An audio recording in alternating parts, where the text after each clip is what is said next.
YouTube, it's Richard Washington again, and this is the Washington Law PC YouTube channel. I have a confession to make. I've been stopped by the police. I've been pulled over by the police, and I hadn't done anything wrong. The police stopped me once as I walked out of my apartment. They walked right up to me. They were wearing plain clothes, and they said, "Sir, do you mind if we search you for our own safety?" There was another time the police stopped me when I was in college. I was wearing my backpack. They surrounded me, and they asked me, "Sir, do you mind if we search your backpack?" I was pulled over once while driving in an extremely nice neighborhood. The police stopped me. They asked me to step out of my vehicle, and then they asked to search my vehicle. I've even had the police come to my house, knock on the door, and ask if they could come inside. So in each of these instances, do you have any idea why the police asked to search me, my bag, my car, my home? I'm going to tell you why. The police asked to do these things because they needed consent in order to do them. They needed my permission in order to do them. That's right, ladies and gentlemen. As you move through these highways and byways of the United States of America, it is important for you to know that anytime the police ask you if they can do something, it means they need your permission to do it. What?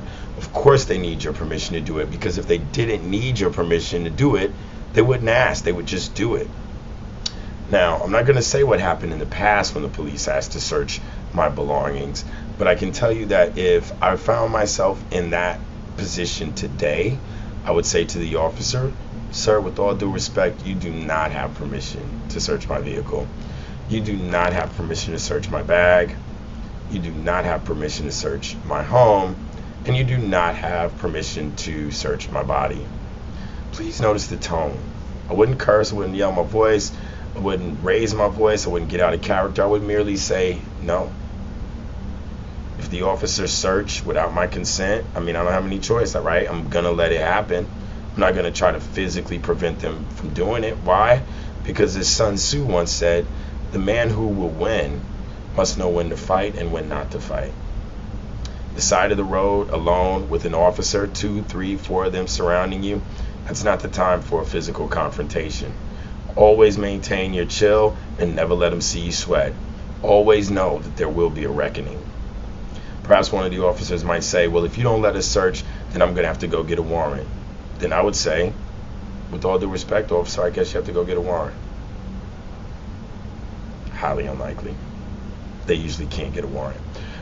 The officer then may say, if you don't allow them to search, you're going to be placed under arrest. Well, ladies and gentlemen, unless you have committed a crime, the police cannot arrest you for refusing to allow them to search you, your belongings, your property, your home, anything like that.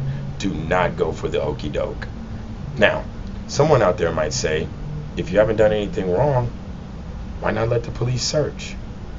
But my reply is, if I haven't done anything wrong, why should I let the police search? Until next time, be well.